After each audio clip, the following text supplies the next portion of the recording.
सरस्वती शिशु विद्या मंदिर ठारे रक्तदान शिविर अनुष्ठित। गजपति जिला पारलाखेमुंडी स्थित सरस्वती शिशु विद्या मंदिर ठारे आज 11टा बेले रक्तदान शिविर अनुष्ठित हो जाइछि।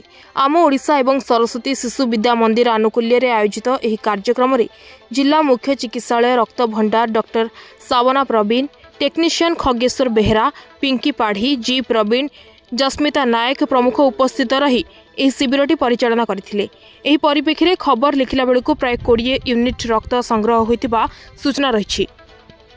एही कार्यक्रम को प्रधान आचार्य सरोज कुमार पंडांक सह अन्य गुरुजी गुरुमा मानक तत्वावधान रे अनुष्ठित होइतिला। नेताजी सुभाष चंद्र बोसंकर 128तम जयंती सहित आज सुरेंद्र साईंकर 216तम जयंती पालन होगी।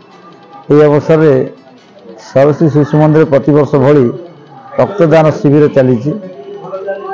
आम ओडिशा संवाद और शिशु मंदिर ये दुज आनुकूल्य प्रतिवर्ष नेताजी जयंती अवसर में रक्तदान शिविर आयोजन कर अनेक लोकों भीतर आग्रह जन्मी जड़े पर जड़े आसी रक्तदान कर जेहेतु से स्वाधीनता आंदोलन चलता सुभाष बोस रक्त मागी स्वाधीनता कि आज तो स्वाधीनता आंदोलन ना किंतु स्वास्थ्य आम जो लड़ाई चलती उत्तम स्वास्थ्य से रक्तदान आवश्यक पड़ू। अनेक प्रपीड़ित लोकों को रक्त केंद्र जगह दे पार तेणु स्थानीय हेल्थ केयर हॉस्पिटल सहित सहयोग नहीं आम कार्यक्रम आयोजन आज कर।